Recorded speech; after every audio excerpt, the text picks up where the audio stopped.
Halo teman-teman, welcome back di channel Lativianto, sebuah channel yang akan selalu ngebahas, menyajikan, menghadirkan diskusi-diskusi tentang perkembangan terbaru dari timnas kebanggaan kita, timnas Indonesia, terutama kiprah timnas kita di putaran ketiga kualifikasi Piala Dunia 2026 zona Asia. Buat kalian yang berkenan, silahkan kalian subscribe terlebih dahulu channel ini, dan jangan lupa klik juga tombol like-nya agar semakin banyak yang menyukai channel ini dan membantu perkembangan channel ini semakin bagus, semakin besar ke depan. Teman-teman sekalian, sekali lagi, thank you so much buat kalian yang sudah mendukung atas keberlanjutan dan perkembangan channel ini. Nah, Timnas Indonesia ini kan akan beraksi kembali di putaran ketiga kualifikasi Piala Dunia 2026 zona Asia pada bulan Maret tahun ini, tahun 2025. Timnas kita dijadwalkan akan bertemu Australia dan Bahrain pada lanjutan putaran ketiga grup C di tanggal 20 dan 25 Maret. Timnas akan lebih dulu melawan tuan rumah Australia di tanggal 20 Maret. Baru 5 hari kemudian, Timnas akan kembali ke Jakarta menjamu Bahrain di Gelora Bung Karno. Kedua pertandingan tersebut sangat penting, sangat krusial bagi perjalanan Timnas Indonesia menuju Piala Dunia 2026. Karena setidaknya Indonesia tidak boleh gagal untuk kemudian memperoleh poin dari Australia dan harus menang melawan Bahrain. Gimanapun caranya, jika Timnas pengen lolos langsung ke putaran final, setidaknya timnas kita harus memperoleh atau mendapatkan 3 kemenangan dari 4 laga yang tersisa. Misi ini agak sulit karena tim yang harus dihadapi adalah Australia dan kemudian Bahrain. Kedua tim ini adalah dua tim yang secara peringkat FIFA jauh lebih tinggi, jauh lebih baik dari timnas kita. Sebenarnya Indonesia memiliki peluang untuk meraih tiket lolos langsung ke putaran final. Karena saat ini timnas kita itu berada di posisi ketiga klasemen grup C dengan poin 6 dari 6 pertandingan yang sudah dijalani. Hanya terpaut 1 poin dari pemegang peringkat kedua klasemen grup C, yaitu Australia yang memperoleh 7 poin. Kebetulan laga berikutnya ini adalah timnas kita itu akan menghadapi tim tersebut, tim Australia, sehingga kalau mampu meraih kemenangan, maka timnas kita akan naik ke posisi kedua. Tidak peduli nanti hasil pertandingan yang lain seperti apa. Tetapi itu misi yang agak sulit karena kita bermain tandang. Apalagi timnas Australia bukanlah tim sembarangan, bukan tim remeh-temeh. Tim ini sudah menjadi langganan Piala Dunia dan mengalahkan tim langganan Piala Dunia itu bukanlah misi yang mudah, teman-teman sekalian. Akan tetapi, untungnya, pada saat yang bersamaan, sepertinya Australia itu tidak akan bisa menurunkan sebanyak 3 pemain terbaiknya, sebagaimana yang sudah saya bahas di video sebelumnya. Ada 3 pemain dari timnas Australia yang berpotensi bakal dicoret dan tidak bermain saat nanti menghadapi atau menjamu timnas Indonesia.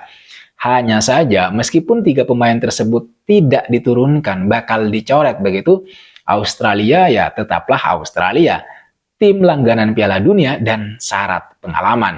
Maka ya menghadapi Australia itu tetap akan menjadi laga yang sulit.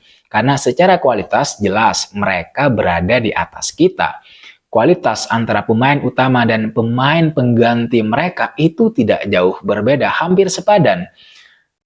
Hampir merata juga kualitasnya begitu, sehingga meskipun 3 pemain terbaik mereka tidak diturunkan karena mengalami cedera, mereka masih memiliki pemain-pemain lain dengan kualitas yang hampir sepadan, yang hampir merata gitu, sama kira-kira kualitasnya.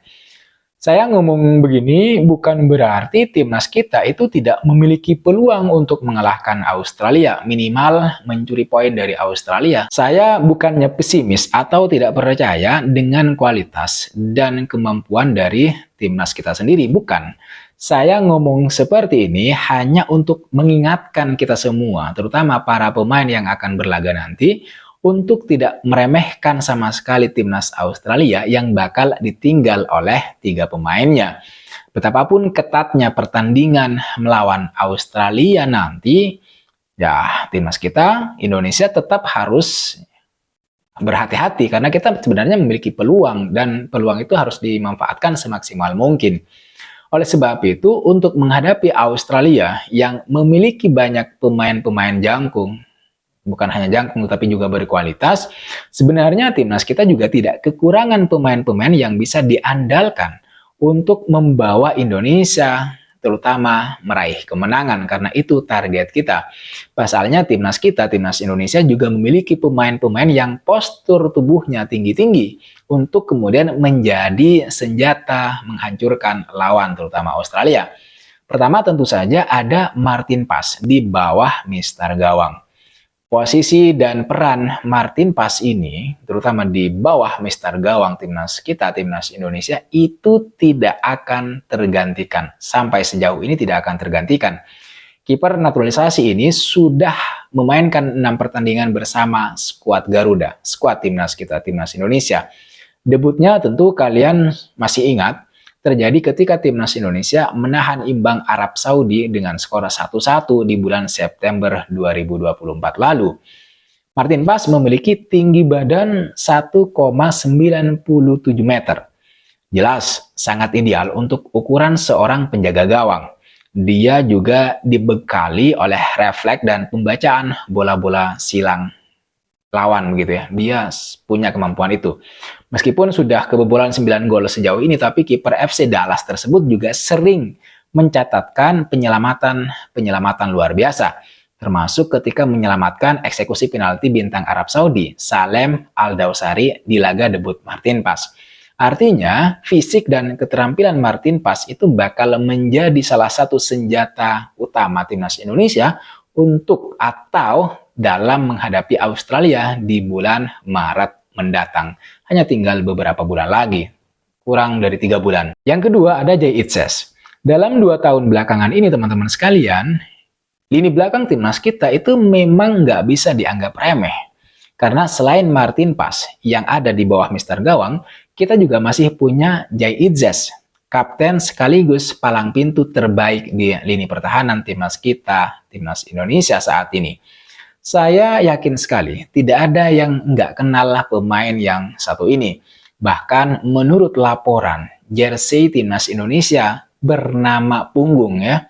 Bernama punggung Jay Itzes itu adalah yang paling banyak dibeli atau diburu oleh masyarakat, oleh fans timnas Indonesia. Dia nggak hanya menjadi sosok penting di jantung pertahanan timnas Garuda, tetapi juga menjadi semacam andalan di klubnya Venezia yang berlaga di Serie A Italia. Jay Itzes tidak tergantikan di lini belakang Venezia. Bahkan telah membuat striker top seperti Dusan Vlahovic dan Romelu Lukaku itu mati kutu karena penjagaan dari Jay Itzes ini. Dan beruntungnya ini sesuatu yang tidak dimiliki oleh tim lainnya di Asia Tenggara.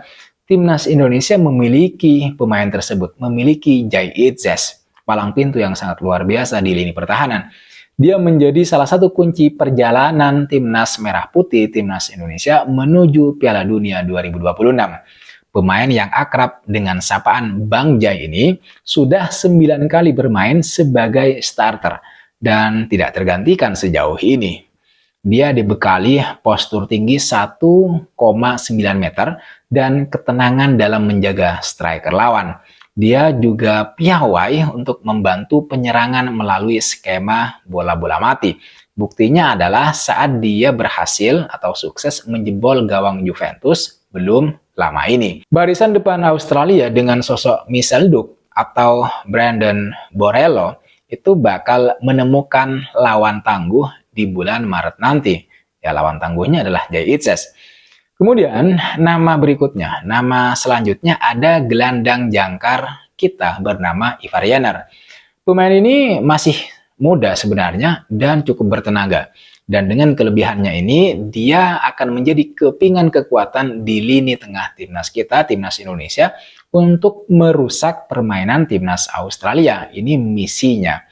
Ivar Jenner itu berpostur 1,88 meter dan kerap menghadirkan ancaman untuk lawan melalui daya jelajahnya yang tinggi di lini tengah. Pemain berusia 20 tahun ini sudah 15 kali memperkuat timnas Indonesia level senior. Dan di pertandingan bulan Maret nanti, dia bisa diandalkan pelatih Sintayong untuk menemani Tom Haye dan kemungkinan Marcelino Ferdinand atau ya, Nathan Choaon untuk kemudian menjaga poros lini tengah. Nah, selain ketiga nama tersebut teman-teman sekalian, Timnas juga masih punya, ini yang terbaru, punya Ole Romeni. Artinya, Timnas kita itu akan semakin kuat pada lanjutan putaran yang ketiga di bulan Maret mendatang. Karena salah satunya kita kehadiran Ole Romeni, striker berstatus diaspora yang selangkah lagi menjadi WNI, hanya tinggal menunggu pembahasan di DPR. Kehadiran striker kelahiran Belanda ini ya, bakal menjadi angin segar bagi kekuatan timnas kita, terutama di lini depan. Ya, saat nanti menghadapi Australia, kemudian saat menjamu Bahrain. Ole Romeni yang kini sedang merampungkan kepindahannya ke Oxford United di Liga Inggris akan menjadi opsi tambahan bagi Sintayong saat nanti timnas Indonesia menghadapi Australia pada tanggal 20 Maret 2025 tahun ini.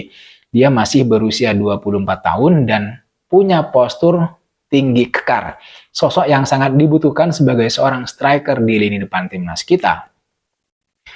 Apalagi memang dia memiliki naluri mencetak gol yang tergolong tinggi menurut saya, membuat nanti timnas Indonesia akan semakin tajam, akan semakin produktif untuk membantu, bukan hanya mengegolkan tetapi juga membantu kemenangan. Harapannya begitu. Kemudian selain itu dia juga cukup tinggi yaitu 1,85 meter, sangat ideal untuk ukuran seorang penyerang dengan bola-bola atas terutama. Kita harapkan kehadiran dia nanti bakal semakin menambah ketajaman lini depan timnas kita, timnas Indonesia. Lebih-lebih kita harapkan dia bisa menciptakan gol kemenangan ya. Gol kemenangan bagi timnas Indonesia di saat-saat yang sangat dibutuhkan ya. Saat-saat yang dibutuhkan itu adalah ketika menghadapi Australia. Nah, ini kan tinggal 4 pertandingan lagi dan Sintayong harus ya meramu tim ini dengan sangat baik. Apalagi tim ini sudah diisi oleh pemain-pemain bagus yang berkarir di Eropa. Rasanya dengan kekuatan yang sudah semakin kuat, yang sudah semakin baik ini, timnas kita sudah lebih bisa menantang dengan serius tim-tim seperti Australia dan tim-tim lainnya di grup C, ya, kecuali Jepang gitu ya. Oke teman-teman sekalian, saya kira itu yang bisa saya bahas di konten kali ini. Terima kasih sudah menonton video ini sampai selesai. Terima kasih juga buat kalian yang sudah subscribe, buat kalian yang sudah memberikan komentar, kritik, saran, dan masukannya. Sekali lagi jangan lupa like, comment, dan subscribe, nyalakan notifnya. I'll see you in the next video.